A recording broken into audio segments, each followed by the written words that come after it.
Jesus and the Little Dog, a story of compassion. It was a peaceful afternoon in the hills of Galilee. The golden sunlight draped gently over the fields, casting long, warm shadows. A soft breeze whispered through the tall stalks of wheat, and the distant call of birds added a melody to the quiet landscape. Along a dusty road winding through a quiet village, Jesus walked with his disciples, their feet stirring little clouds of dust with every step. They had been traveling all day, teaching and healing in nearby towns. Now, as the sun dipped lower in the sky, the group was quiet, perhaps reflecting on all they had seen and heard. The air was filled with the scent of wildflowers and ripening grain, and everything seemed to glow under the soft light of early evening. Suddenly, from a thick patch of shrubs by the roadside, a small, scruffy puppy emerged. Its fur was tangled and dirty, and its tiny body trembled with uncertainty. The dog looked around nervously before locking eyes with Jesus. Its gaze, wide and pleading, carried a silent cry for help, an unspoken hope for kindness. Startled, some of the disciples took a step back. One of them, unsure whether the creature might be dangerous or diseased, instinctively moved forward to shoo it away. But before he could act, Jesus gently raised his hand. "Wait," he said softly. Everyone paused. Jesus knelt down slowly, meeting the frightened eyes of the little dog. With great tenderness, he reached out his hand, allowing the puppy to sniff it first. Then he gently touched its tangled fur, stroking it with care. "This little one," Jesus said, "is also a creation of our Father."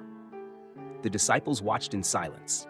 A few looked at each other, unsure of what to make of the moment. But something in Jesus' voice, so calm, so full of love, made them stop and listen more closely. Jesus continued, "Even the smallest and weakest among us long for love. They feel pain, they know fear, and they are capable of great loyalty and joy. Do not overlook what seems unimportant, for to the Father in heaven, nothing is truly small." The puppy, now sensing safety, wagged its tail slightly. It moved closer and licked Jesus' hand. A smile spread across Jesus' face. From a small pouch, he took a piece of bread, broke it gently, and offered it to the little dog. The puppy eagerly ate it, its eyes never leaving Jesus. As it ate, Jesus sat down on a large stone by the road.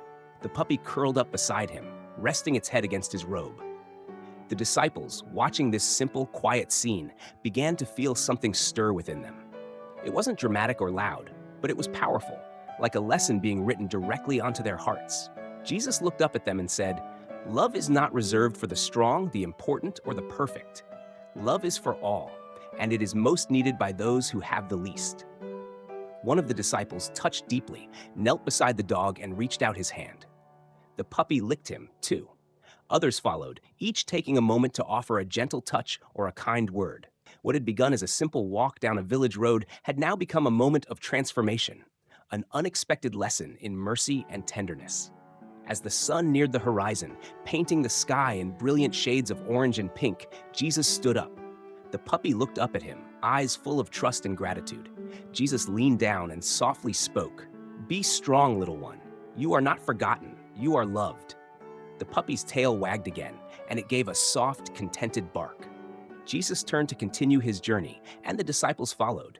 The little dog sat by the side of the road, watching them go. It did not cry or chase after them. It simply sat there, calm and peaceful, as if it knew it had been seen, truly seen and loved. And that, in the eyes of heaven, was enough.